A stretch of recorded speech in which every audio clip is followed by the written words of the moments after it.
You ever see your wife just sitting in her car late at night? I don't mean coming home from work or waiting on groceries. I mean parked in your own damn driveway, engine off, lights off, just sitting there like she's waiting for something. Or someone. Yeah, that's how it all started for me. It was a Thursday night.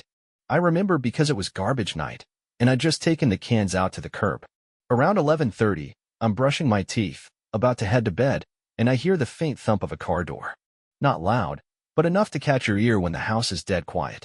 I peek out the window, and there she is, Kayla, sitting in the car. No lights, no movement. Just sitting. Hands on the steering wheel, looking dead ahead like she's in a trance. At first, I thought maybe she needed a breather. Long day. Maybe she was decompressing. I've done that myself. So I didn't jump to conclusions. I brushed it off. 5 minutes passed. 10. Still out there. No music, no phone glow. Nothing. Just sitting. She finally came in around midnight. Calm. Collected. Gave me a soft kiss on the cheek and asked if I was still awake, like she didn't know I was lying there with one eye open trying to figure out what the hell she was doing. I didn't ask. I didn't want to sound paranoid. But something didn't sit right with me. And then it happened again. And again. Same thing every few nights. We'd eat dinner, put the kids to bed, do our usual routine, then she'd get up and say something dumb like, I left my water bottle in the car, or, I think I forgot my phone charger. And boom, out the door she goes, like clockwork. 15, 20 minutes. Sometimes more. Still, I kept quiet. But here's the thing, she never brought anything back inside. No charger. No water bottle. Not once. So now I'm thinking, all right, maybe she's just stressed. Maybe she's hiding in the car for peace and quiet. That made sense. But then one night, I went out to grab something from my truck, and I noticed her passenger window had a little fog on it. Now, it wasn't cold out. There's no reason a window should be fogged up unless someone's breathing in there. Two someones. And that's when it really hit me. She wasn't just sitting in the car. She wasn't alone. Next night, I stayed up, pretended to sleep, waited until I heard the back door click, gave it a few minutes, then crept out in the dark like some kind of homegrown spy. No flashlight, no shoes. Just me and my hoodie, crouched behind the bush in the front yard like an idiot. And there they were. Two shadows in the front seat. Her in the driver's seat, and some guy in the passenger. I couldn't see much, just silhouettes, a few movements, the occasional chuckle. His hand moved a little too close to hers, and her head tilted like she was laughing at something only he could say. It wasn't just a conversation. It was comfortable. Familiar. They knew each other. And I knew right then, she was cheating on me. Not maybe. Not probably. Definitely. And here's the kicker, she didn't even try to hide it properly. She did it in our driveway. In my car. While the kids were asleep, and I was lying in bed 10 feet away. Eventually the guy left. Didn't walk her back to the house. Didn't even get out of the car. Just a quick lean in, maybe a kiss, and then he was gone. She came back in, cool as ever, climbed into bed like nothing happened. Love you, she whispered. I stared at the ceiling and felt my stomach turn. I didn't confront her. Not yet. I needed to be smart about it. I needed proof. I spent the next few days thinking about every weird thing she'd done the last few months. How she was suddenly protective of her phone.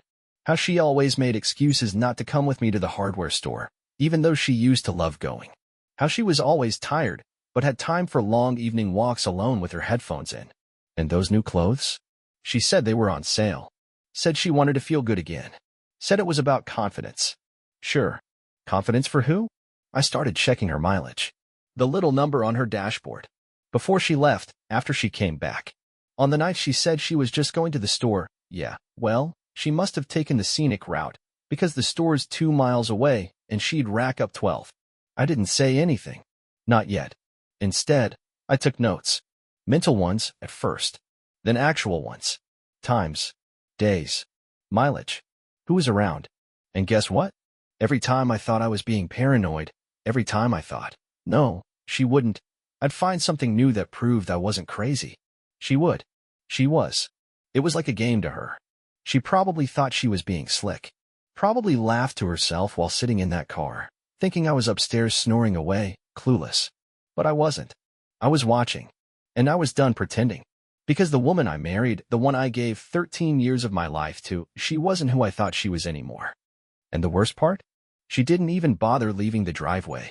After that night, hiding behind the bush like a damn raccoon in my own yard. I knew I wasn't just being paranoid. I knew. She wasn't just sitting in the car. She had company. She had plans. And clearly, I wasn't in them. The next morning, while she was in the shower humming like she didn't just stab me in the back less than 8 hours earlier, I walked out to her car. Calm, collected, like I was getting something from the glove box. What I actually did was check the GPS history. See, most folks don't know this, but your car's navigation system stores a list of recent destinations. Hers had the usual: grocery store, Target, the school. And then boom, one address that showed up 4 times in the last 2 weeks. Some office complex across town. No reason for her to be there. No one she knew worked there. She'd never mentioned it. But it was there. Same time every visit, late evening. And those trips? They never lined up with the excuses she gave. Oh, I just needed milk. Oh, I wanted to grab some fresh air. Oh, I was on the phone with my mom. Right. Her mom lives in Ohio. That's when it clicked. She thought she was smarter than me. So I started paying attention. I didn't say anything, didn't cause a scene. I just watched, listened, took mental notes like a damn private investigator in his own house. And the more I looked, the more I found. She got extra careful with her phone. Started taking it everywhere. To the bathroom, to the laundry room, even to the garage. Like she was guarding national secrets. I tested her. Told her I lost my charger and asked to borrow hers. She froze for half a second before saying, it's dead. Okay. Then there was the clothes. Suddenly she had new outfits. Not a lot, just little things. Tighter jeans, shorter skirts, new perfume I'd never smelled before. One day she came home from the store with flawless eyeliner and curled hair, holding a single bag with almond milk and a protein bar. Lady, you're not fooling anyone. Still, I stayed quiet. But inside, I was boiling. So I did what any self-respecting husband with a working brain and a strong Wi-Fi connection would do. I bought a recording device. A tiny little mic you can stick under a car seat. Hooks right into a cloud backup. Took me 5 minutes to install. Next time she went out for one of her milk runs, I hit record. She left at 9:14. Said she'd be quick. Came back at 10:36 smelling like cologne that wasn't mine, and with a half-eaten salad she claimed she picked up on the way home. What I picked up was the audio file. You want to hear something that'll make your blood run cold? Try listening to your wife laugh at jokes that aren't yours. Try hearing her say things like, I wish I could stay longer, but he's probably still awake. We have to be more careful. Last time, I think you noticed. Don't worry, he's clueless. Always has been. Clueless. That's what she called me. And maybe she was right. I was clueless. I gave her the benefit of the doubt. I let things slide because I didn't want to believe the woman I built a whole damn life with could look me in the face every day and lie that easily. But I wasn't clueless anymore. I was awake. And now, I wanted everything. Names, places, times. I wanted to know how deep the rabbit hole went, and just how long I'd been the butt of a joke I didn't know was being told. So I kept going. I started checking mileage on her car. If she said she was going to Target, which is 3.2 miles away, and she came back with 19 miles added, yeah, no, that ain't Target, sweetheart. I even checked her bank statements. She was careful, always paid cash. But one night she slipped. Dinner at some steakhouse across town. One I'd never been to. The receipt? 2 entrees. 2 drinks. No takeout containers. And when I asked her what she had for dinner that night, oh, just leftovers. Wasn't hungry. Sure you weren't. At that point, I stopped feeling sad. The heartbreak turned into something else. Something colder. Something sharp. I wasn't going to cry about this. I wasn't going to beg. I wasn't even going to confront her. Not yet. Because I realized something. She already made her move. Now it was my turn. At some point, the pretending just stops. You wake up one morning, pour your coffee like usual, listen to her talk about her busy week ahead, and all you can think is, you really think I don't know. That's where I was. She had no clue. Still humming while packing her gym bag, like I didn't know she hadn't been to the gym in weeks. Still texting with a smirk on her face when she thought I wasn't looking. Still going on her little errands after dinner. Still playing house. And me? I just nodded, smiled, took the trash out, acted like everything was fine. But inside, I was done. No more excuses. No more blind faith. No more sitting around waiting for the truth to fall in my lap. I already had the truth. I just needed evidence, solid, undeniable, courtroom-level proof. So I got smart. First thing I did? Bought a dash cam. Not for the front windshield, nah. I mounted it inside, pointing into the car. A tiny one, barely noticeable, right behind the rearview mirror. It activated when the car turned on and uploaded automatically to a cloud account she didn't know existed. I synced it to my phone and labeled the folder tax files. Like she was ever gonna look. Then I waited. The first few days, nothing much. Her driving around, sitting alone, sometimes just scrolling her phone. I started to doubt myself again. Thought maybe I jumped the gun. And then, on a rainy Tuesday, there he was. Passenger door opens. Guy slides in like he's done it 100 times. Ball cap, scruffy beard, smug grin. She leans over and kisses him. Right there. No hesitation. Like she didn't have a husband and kids and a whole damn life at home. I paused the video, rewound it, watched it again. That kiss hit harder than anything else. It wasn't just the physical part. It was how comfortable she was. No guilt. No second thoughts. Just routine. That's when I knew. This wasn't a fling. This was a thing. So now I had a face. Still didn't know his name, but that was fine. I figured that would come soon enough. Next step, I called my buddy Matt. Matt's the kind of guy who always knows someone who knows someone. Used to do IT work before switching to private security. Now he does freelance work for corporate firms, background checks, stuff like that. I didn't even have to finish the sentence. As soon as I said, Kayla's messing around with some guy, he said, what do you need? I sent him screenshots of the dash cam footage, a timestamp, a plate number from the guy's car that I caught in the video reflection. He said give him 48 hours. Meanwhile, I kept playing the good husband. I cooked dinner, helped the kids with homework, took Kayla's car in for a tire rotation, which actually meant installing a second mic, one that was Bluetooth enabled so I could listen in live. Again, tiny, tucked into the air vent. Paranoid? Maybe. But at that point, I didn't care. I wasn't going to get blindsided again. I was collecting ammo. And ammo I got. Over the next week, I recorded 2 late-night meetings in the car, 1 hotel parking lot drop-off, and several conversations where she said things like, he has no idea. I feel guilty sometimes, but not enough to stop. We just click. It's different with you. Different? Yeah, I bet it is. On day 3, Matt called me back. Told me the guy's name was Jason Harris. 34. Works at some HVAC company. Divorced. No kids. No record. Nothing exciting. Except for the part where he's been screwing my wife in a parked car 2 feet from my kids' bedrooms. That part stood out. Matt also found out Jason lives about 15 minutes away.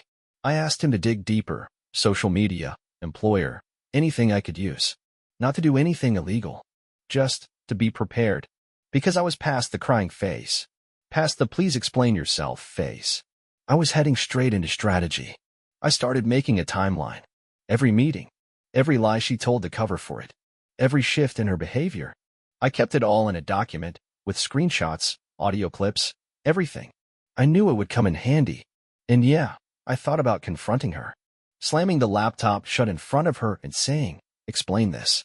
But what would that really get me? More lies? More fake tears? No.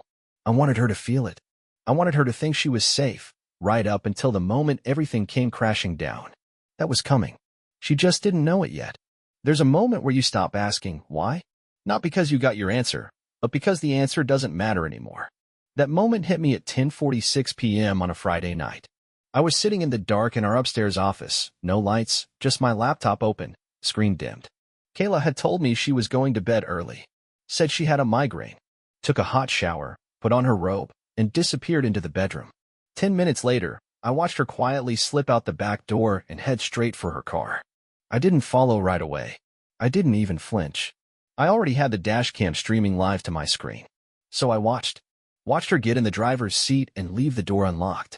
Watched as, 2 minutes later, Jason, in the same hoodie from the last video, walked up the sidewalk like he belonged there. Like this was just his usual Friday night. He got in. They didn't talk much. She kissed him, then climbed over the center console and onto his lap like it was nothing. Like this wasn't her husband's driveway. Like our kids weren't asleep 20 feet away. And then it happened. I watched her pull the seat back, adjust her legs, and settle herself on top of him. His hands under her shirt. Her breathing got heavy. The car started rocking. Slow at first, then rhythmic. No music. No excuses. No doubts. It was real. She was sleeping with him. In our car. In my housecoat, by the way. The one I bought her for our 10th anniversary. Something about that. I don't know. That broke the last thread. I stood up. Didn't grab my phone. Didn't grab a coat. Just walked down the stairs, barefoot, calm, scarily calm. Out the front door. Onto the porch. Across the yard. The car was still rocking. Windows fogged. Rearview mirror vibrating slightly. I walked right up to the driver's side and stood there. Quiet. Still. It took maybe 5 seconds for her to notice. I saw her eyes through the foggy glass. She froze. He didn't. He was too busy. Then she slapped his shoulder, hissed something, and he looked up and saw me. I didn't move. Didn't shout. Just stood there, arms crossed, like I was waiting for someone to explain the weather. Kayla scrambled off him like she'd been hit with a stun gun. Pulled her robe shut, like modesty was suddenly a priority. She fumbled to roll the window down, and when it finally cracked open, I could smell the sweat and panic and guilt all mixed together. "Aaron," she said, her voice small, breathless. I didn't answer. Just looked at her. Then at him. Jason looked like a deer in headlights. Hands still on his jeans, trying to zip up like this was some bad high school movie. "You want to explain?" I asked. Not yelling. Not crying. Just asking. Kayla opened her mouth, then closed it. Then opened it again. "Aaron, No, I cut her off. Don't say you're sorry. Don't pretend you were going to stop. Don't lie. I've got it all on camera." Her face dropped. And Jason? He looked like he was trying to remember if he parked facing the right direction for a quick getaway. "I've known for weeks," I continued. "I watched you kiss in this car. Watched you sneak around. Heard the conversations. I even know about the steakhouse and the motel." Kayla's lip trembled. She said nothing. And I didn't expect her to. "You picked my car. In my driveway. While I was inside putting the kids to bed. Still calm. Still steady. Then I looked at Jason. Get out." He hesitated.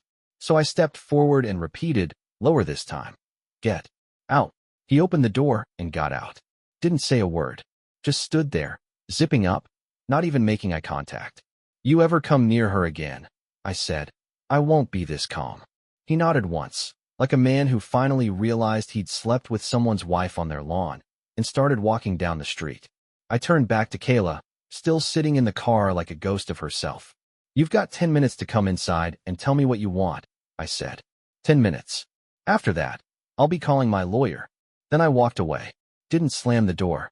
Didn't throw anything. Just walked back into the house. And for the first time in a long time, I felt clear. It wasn't heartbreak anymore. It was focus. You ever watch your wife sleep with another man? I don't mean catch her. I don't mean hear about it secondhand. I mean watch. Video. Clear as day. No room for doubt. No excuses. Just you, a screen, and the ugliest truth there is. Yeah, that was my Friday night. It started with an email. No sender name, just a burner address. Subject line. "You need to see this." At first, I thought it was a prank. Or maybe Jason trying to get ahead of the fallout. But when I opened it, everything stopped. Inside were 5 attachments. 1 zip file, for previews. The first preview opened to a photo. Kayla, back seat of her car. Completely exposed. Straddling some guy I'd never seen before. Not Jason. Someone older. Bigger. Wedding ring still on his hand. Her face? Smiling. Next file, a video. Low-quality phone footage, but clear enough. She's lying across the back seat. Legs spread. Moaning. His voice off camera saying her name. Her real name. Not a pet name. Not something secret. Just Kayla. Like they'd done it a dozen times. I paused the video. Sat there.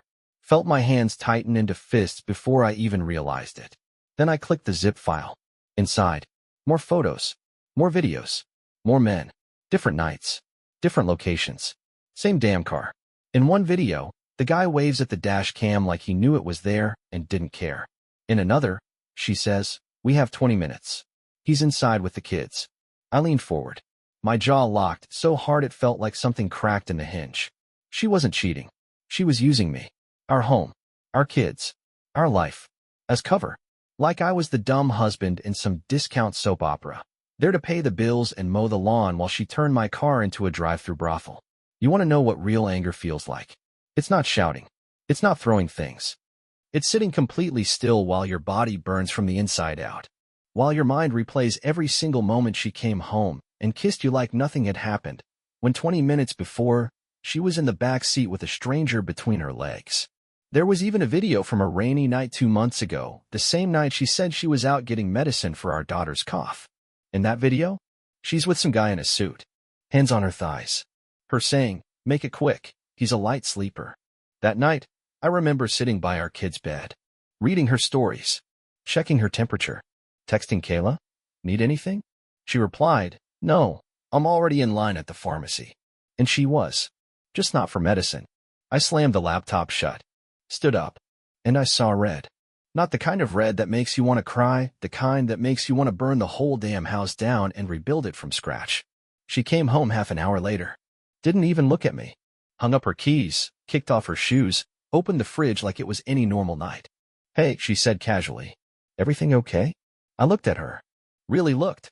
The woman I married wasn't there anymore. This was someone else. A stranger. Wearing her face. I didn't say a word. Just walked past her. Straight into the office. Grabbed the USB drive. I'd saved everything on photos, videos, timestamps, license plates. I even labeled the folder Kayla, multiple. She was still in the kitchen when I came back. I dropped the flash drive on the counter. "Plug that into your laptop," I said. "Watch every single file. And then get out of my house." She blinked, confused. "What?" I said, "Watch it." I barked, louder than I meant to, but not loud enough to wake the kids. She jumped. I've never seen her look scared before. Not ashamed. Scared. "What is this?" she asked, already knowing. "Your real highlight reel," I said coldly. "Everything you did behind my back. In our car. With more men than I can count." Her mouth opened. Some excuse, probably, but I wasn't having it. "You don't get to speak right now," I said. "You had your chance. Every time you came home with someone else's sweat on your skin and looked me in the eye, that was your chance. Now it's mine." She stepped forward like she wanted to explain. Maybe beg. I stepped back. "Don't touch me," I said. "Don't come near me.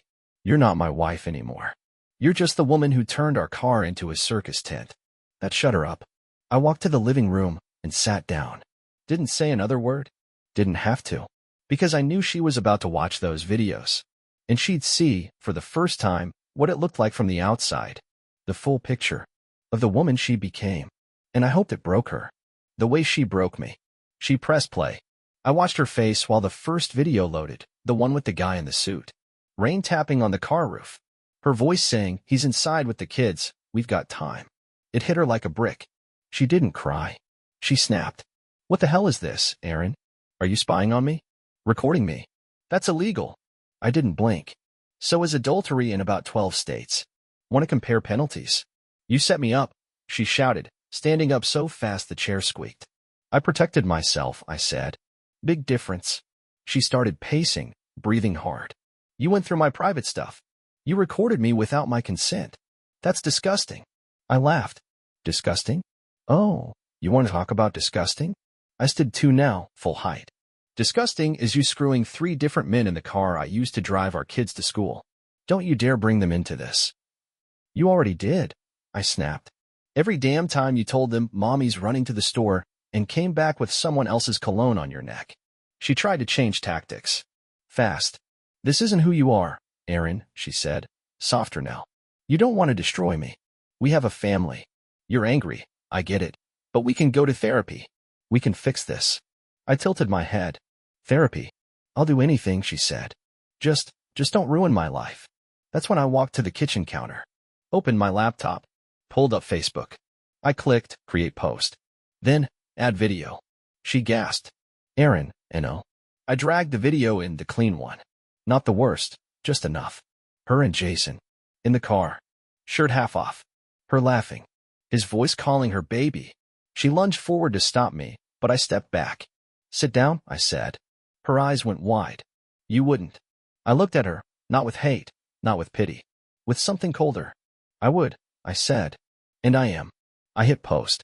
It took 6 seconds to upload. 6 seconds to destroy the fake image she'd built. Her perfect mom persona? Shattered. Her loving wife Facebook quotes? Gone. She screamed. Actually screamed. Like an animal caught in a trap. "Take it down." "No. I'll lose everything," she yelled. "You threw everything away the minute you climbed into that car with Jason." She started crying then. Real tears. The kind that come when someone finally realizes they've lost control. You're going to ruin me, she sobbed. My job, my parents, the kids. I nodded. That's the idea. Her face twisted. I'll tell them you're abusive. That you hit me. That you made this up. I smiled. Already emailed the originals to 3 lawyers. Yours, mine, and 1 mutual friend. Try me. She sank to the floor. Full breakdown. But I wasn't moved. Not anymore. You see, there's a point where pain turns to power. And I'd crossed that line. By morning, the post had over 3,200 views. By lunch, I'd gotten 6 texts from friends. 2 from her coworkers. 1 from her mother. By dinner, her profile was deactivated. She never saw it coming. Because cheaters don't expect quiet men to speak. But I didn't just speak. I broadcast. People say revenge is petty. Those people have never come home to find out their wife's been screwing half the neighborhood in the backseat of your family car. Let me tell you something. Revenge isn't petty. Revenge is clarity. And after I posted that video, after I saw how quickly her little world came crashing down, I knew I wasn't done. No, that was just the prelude. I wasn't going to just leave her. I was going to erase her. And the men she brought into my life? I had something for them, too. First, I compiled a list. A literal spreadsheet. Names, faces, timestamps from videos, screenshots from chats, cross-referenced with her calendar, car mileage, bank transactions, phone logs. Everything matched. Jason wasn't alone. There were 3 others I could confirm. One was a married insurance rep. One was her ex from college. Yeah, that guy. The one she told me she never talks to anymore. And the last one? Her boss. Yeah, the guy who gave her a promotion last year and started needing her to stay late. It was all there. And I made sure each of them got what they deserved. Jason, the married one. Her name's Melissa. I found her on Facebook. It wasn't hard. Photos from their 10th anniversary. 2 kids. Smiling. Happy. She had no idea. I didn't send her a message right away. I waited. Built the file. Screenshots. Video. Location timestamps. Car footage. Even the audio of him saying, "Don't worry, he doesn't suspect a thing." Then I wrote the message. Short. Direct. Hi, Melissa. I think you deserve to know that your husband has been sleeping with my wife. It's been going on for months, maybe longer. Here's proof. I'm sorry. You didn't deserve this. Neither did I. Attached everything. Sat for 5 minutes with my finger over the send button. Then I clicked it. 15 minutes later. Thank you. She printed out the screenshots and showed up to Jason's job. In the middle of a staff meeting.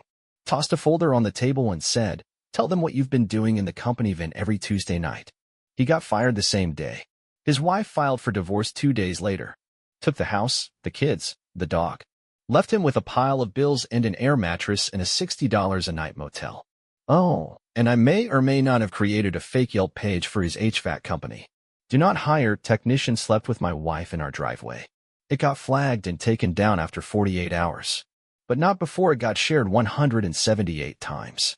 I have the screenshots. Mark, the college ex. He works in real estate. Has this slick online persona. Motivational posts. Family first, quotes. Photos with his wife and his Labrador. Cute. I messaged his wife. Sent her the screenshots of him and Kayla in the car. And one extra, a selfie he took with her tongue in his ear. Classy guy. Her response? Thank you. I'll take it from here. A week later, all his family man posts disappeared. His Instagram went dark. His wife? Changed her Facebook profile picture to a single photo of her and the dog. Mark was cropped out. Then she posted. Sometimes, men cheat because they think they won't get caught. Sometimes they forget some women know how to burn it all down. Respect. Greg, her boss. This one I handled personally. Sent an anonymous email to HR with an attachment named Supervisor Misconduct, Confidential. Inside, video of him and Kayla in the parking lot behind their office. Then a second one. Inside his car. On company property. Broad daylight. Turns out their company has a zero-tolerance policy for personal relationships between supervisors and direct reports. He's no longer a supervisor. He's no longer employed. Kayla? Fired too. They said it violated professional standards. What a shame. She loved the job. Almost as much as she loved Greg's back seat. And Kayla? Let's talk about what was left of her. Her job? Gone. Her friends? Most of them blocked her. Some of them sent me thank you messages. Her reputation? Toast. The mom group chats kicked her out. Her sister won't speak to her. Even her own mother told me, I don't recognize the person she's become. She had to move out in silence. No goodbye party. No offers of help. Just her. 2 suitcases. A dented sedan that still smells like guilt. And me? I stayed. With the kids. With the house. With the peace. And with a very long memory. Because when someone turns your life into a game, you don't just walk away. You finish it. And you win.